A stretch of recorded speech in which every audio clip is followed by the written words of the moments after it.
JudgeCast. This is episode 15 of our YouTube series focusing on how to become a level 1 judge. My name is Bryan and I am joined this evening, afternoon, morning drive to work by the one and only Charles Feather. Hello, hello. And the one and only Marco Sanchez. Hello, everybody. Welcome to our quinceañera. Anyways, let's start off by giving a shout out to our sponsor. This episode and series is sponsored by Judge Foundry. Judge Foundry is a membership-based nonprofit organization serving the U.S. and Canada in providing certifications for tabletop gaming officials. They manage everything to do with obtaining and maintaining your certification and provide educational resources like this one right here to ensure that every Judge Foundry certified judge has the knowledge and skills to be successful. When it comes to running Magic events at your local game store or at a larger international convention, Judge Foundry is a great resource for you to certify your skills. For more information on Judge Foundry, visit judgefoundry.org and click on the orange Become a Judge button to find out how you can earn your level. You can also join the Judge Foundry Discord to chat and interact with the Judge Foundry judging community in the US and Canada. The links for both are in the description below. In this episode, we're going to discuss state-based actions. State-based actions, sometimes referred to as SBAs, is a short but important to understand topic that level 1 judges working FNMs or scheduled events at a larger event should understand. We won't cover every corner case in depth, but if you wish to go deeper or explore topics outside the scope of what is needed for the level 1 exam, you can delve into our extensive library at judgecast.com or search for us in your podcast app of choice. Our podcasts are typically at least an hour, so you can get both more detailed discussion, humor, insight, and of course, our wicked cool vocalizations. Okay. State-based actions are extremely common in a game of Magic. They are the ever-present super janitor in the game of Magic the Gathering. And we say this because there is not a single priority pass in the game that doesn't also involve taking a moment to check all 30 state-based actions. And we're going to cover the rules for state-based actions, and then we're going to get into the list. We are not going to go into all 30 of them because Arch Enemy and Plane Chase is not a real format and not relevant for the L1 test, but you can read about them on your own over at Comp Rule 704.6. So, let's get started. All right, let's first define what a state-based action is, and, perhaps more importantly, isn't. As previously mentioned, state-based actions work like a janitor. They happen automatically whenever specific conditions are met, and they clear away any issues so that the game can continue to move forward. Abilities, such as triggered abilities, are not state-based actions. State-based actions aren't controlled by any player in the game. Unlike abilities, which have a controller, state-based actions work independently. They're just part of how the game functions. State-based actions are checked whenever a player receives priority. Over the course of a single game of Magic, that can happen in excess of 100 times. But since we're only looking for a few conditions, it's likely that most checks for state-based actions result in no changes to the game. When a condition or conditions of state-based actions are met, the game will perform all of the actions simultaneously. Then, before anyone receives priority again, the game repeats the process of checking state-based actions and if found, resolving those conditions. Once state-based actions are checked and no actions are required because no further conditions are met, then triggers may be put on the stack. Then guess what? We check state-based actions again. After no further state-based actions are checked and no further trigger abilities are waiting to go on the stack, the active player gets priority. Now, this process of checking state-based actions before a player gets priorities has one tweak to it. In the cleanup step, after we end all until end of turn effects, the game checks state-based actions one last time.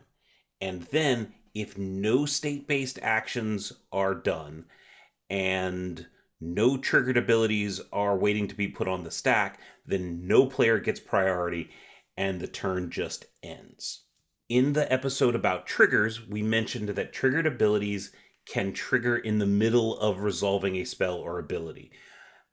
but then that ability only goes on the stack right before a player would get priority. State-based actions are a little different in this regard. We only check state-based actions when a player gets priority. So if you're somehow able to lose life and go down below 0, but then gain life and go positive before priority is checked again, then you're not going to lose the game for having 0 life.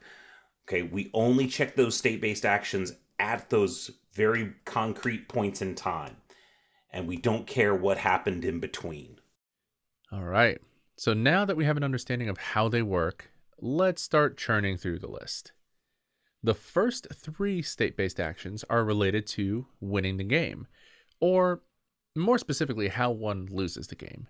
Players lose the game when state-based actions are checked if they have 0 or less life, if they attempt to draw a card from a library with no cards in it since the last time state-based actions were checked, or if they have 10 or more poison counters.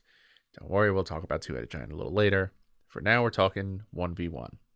All right, so that's 3 down, 25 or something like that to go. Real easy. If a copy of a spell somehow exists in a zone other than the stack, it ceases to exist. Likely no one's doing this, but some SBAs do exist to protect the game from itself. In the same rule, if a copy of a card exists anywhere other than on the stack or on the battlefield, when SBAs are checked, it also ceases to exist. Okay.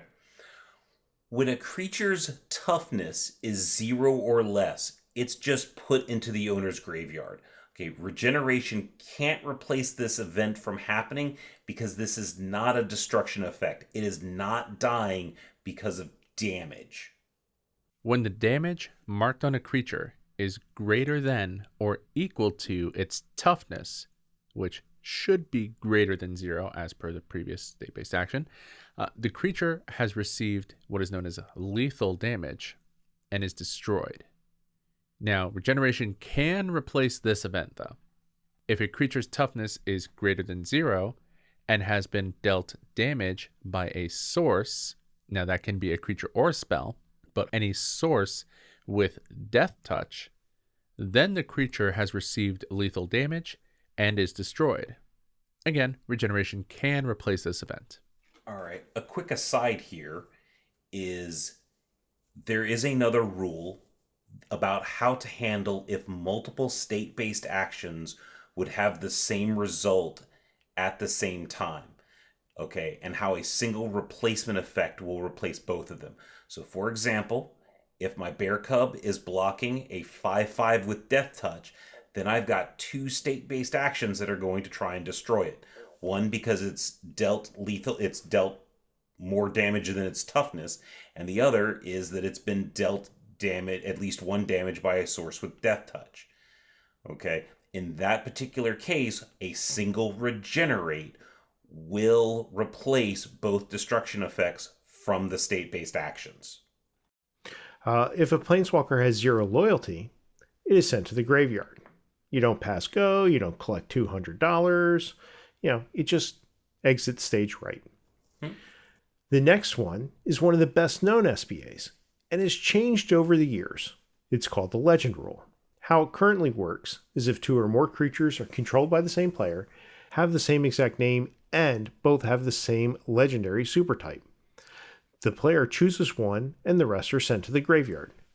There are cards that circumvent the Legend Rule, most notably Mirror Gallery and cards of that particular style, where the Legend Rule does not apply.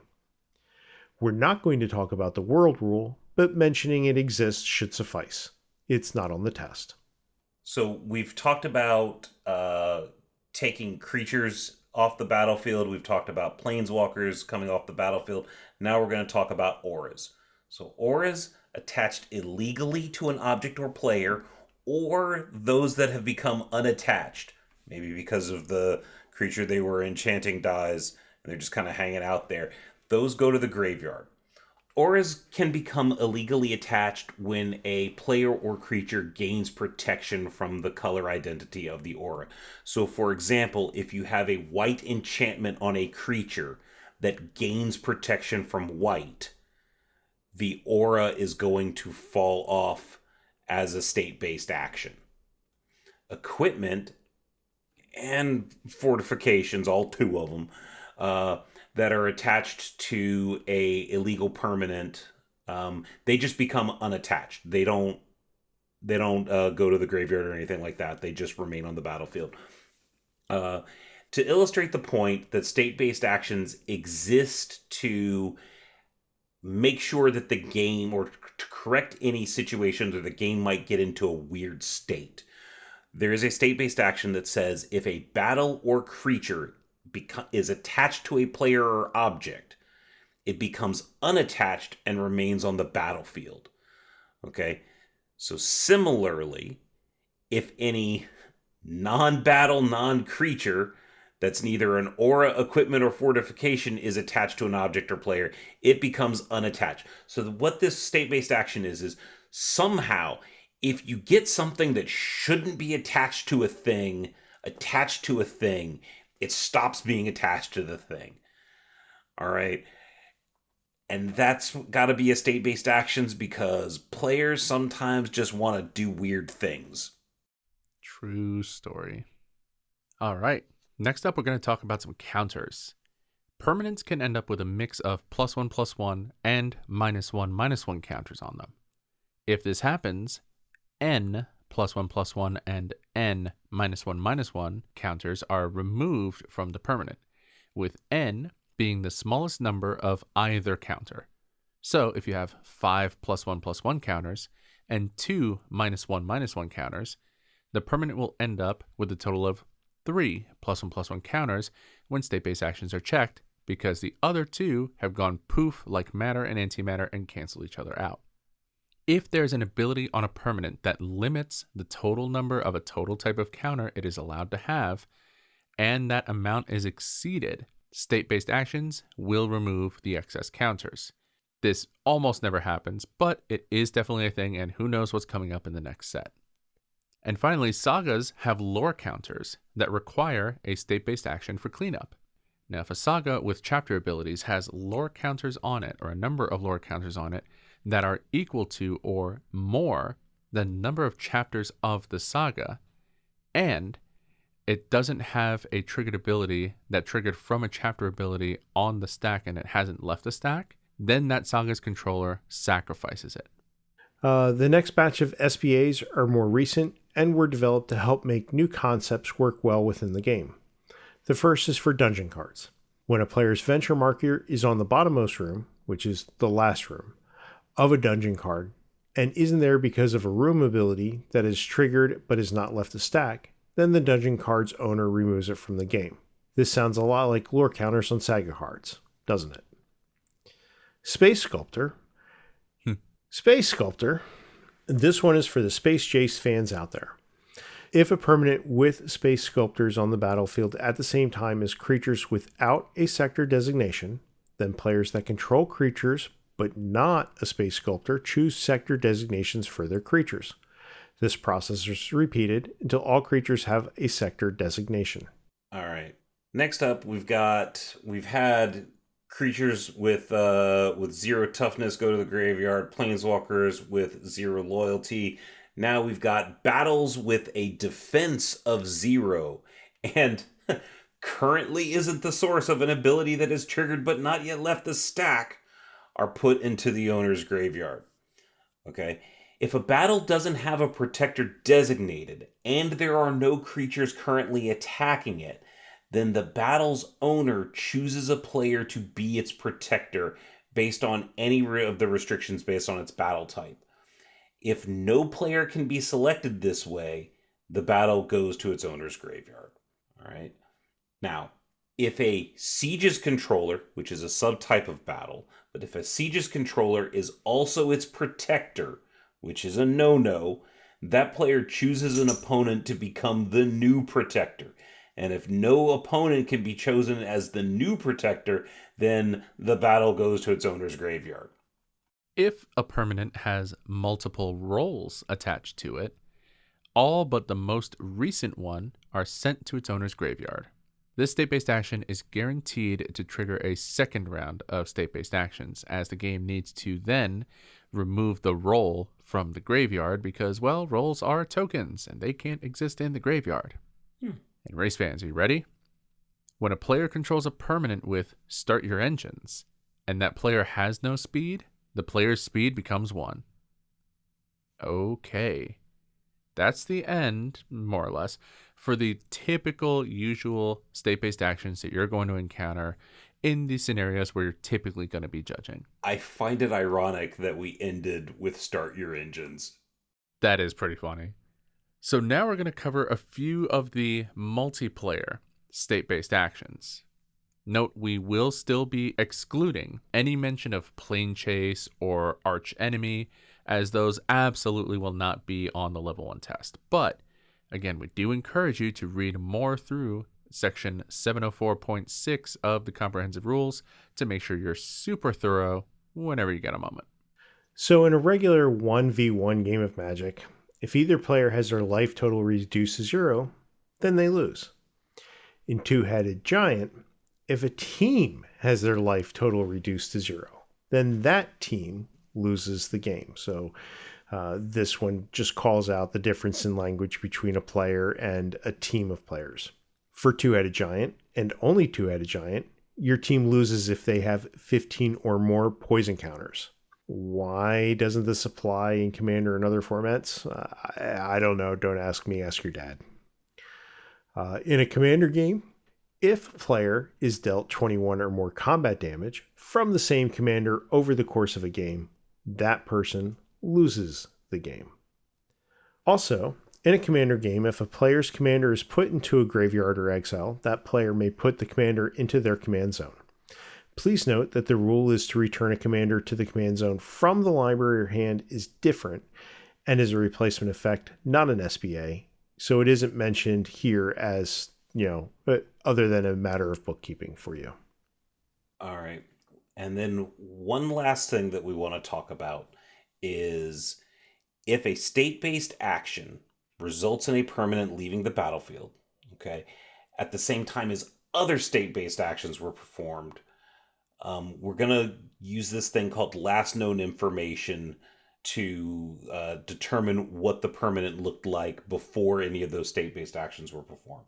So an example here with a real simple card, there's a card called Young Wolf. It's a 1/1 for green with Undying. Undying is when this creature dies, if it had no +1/+1 counters on it, return it to the battlefield under its owner's control with a +1/+1 counter on it. All right. Now, let's say my Young Wolf has a +1/+1 counter on it.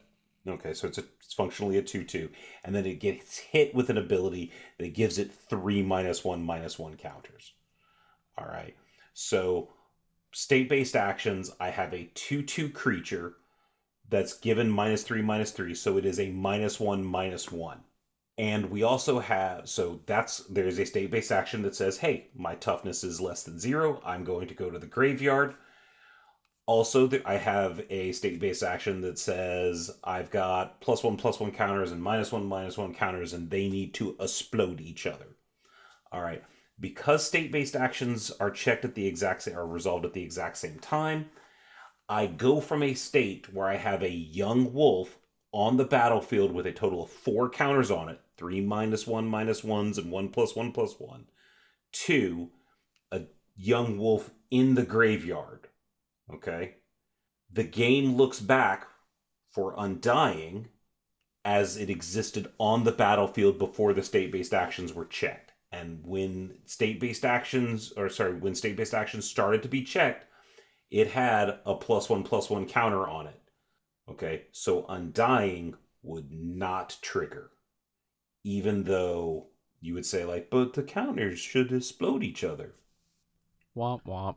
Yep, clear as mud. All right, and with that, I give you one bonus state-based action that you're not going to find in the comprehensive rules. So later on in our series, we will be talking things like tournament operations and such. However, one fun fact is that there is a state-based action that is in the MTR, which is the Magic Tournament Rules document. It's in section 2.4, End of Match Procedure, and it's regarding games that are single or matches that are single elimination. And if all players have equal game wins at the end of additional turns, the player with the highest life total wins the game. But if in a single elimination match, everyone has the same life total and everything else is still a draw, so 1-1 in the match, the game and match will continue with an additional state-based action that says, if a player does not have the highest life total, they lose the game. Two-headed giant teams are treated as a single player for determining a game winner. So here it's just making sure we gotta have a winner, and we can't be here all day to figure it out. So, state-based action. Let's be clear. This state-based action only exists in tournaments that are set up as single elimination, where a winner is required, where having a draw is not an option.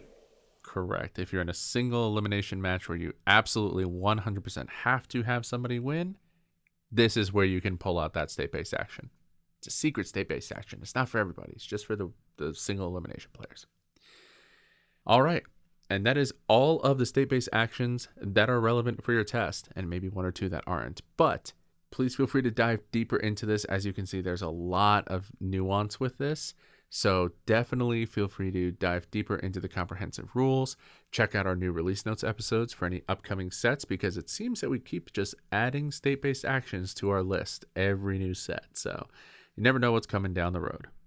Having said that, it is time for us to clean up our episode and move on. So once again, we would like to thank Judge Foundry for their support in sponsoring this series, for helping you earn your level 1 certification. Make sure to visit judgefoundry.org and click on the orange Become a Judge button to learn how you can join the magic judging community in the United States and Canada and earn your certification with Judge Foundry. Join us next time as we continue our series for earning your level 1 certification and talk about keyword actions. And if you want to reach out to us, we have our own Discord server for judges new and old, fans, and anyone who supports the judging community. The invite link to our Discord server is in the description below, as well as our JudgeCast and individual social media links. If you're a fan of our content, make sure to like and subscribe to our channel and ring that bell to be notified of when new videos in this series are posted, or when a new episode of our full podcast is released. Make sure to check out our channel's playlists for our complete L1 series, as well as a Learn to Judge playlist with episodes from JudgeCast's history focused on helping you become a better judge. And as always, you can find everything relating to JudgeCast at judgecast.com. With that, I'm Charles Feather, and I keep it fair. I'm Marcos Sanchez, and I keep it fun. I'm Bryan, and I'm the source of a podcast ability that has been uploaded to YouTube but has not yet been listened to. True fact. But once you do listen to the episode, I cease to exist. So, don't finish.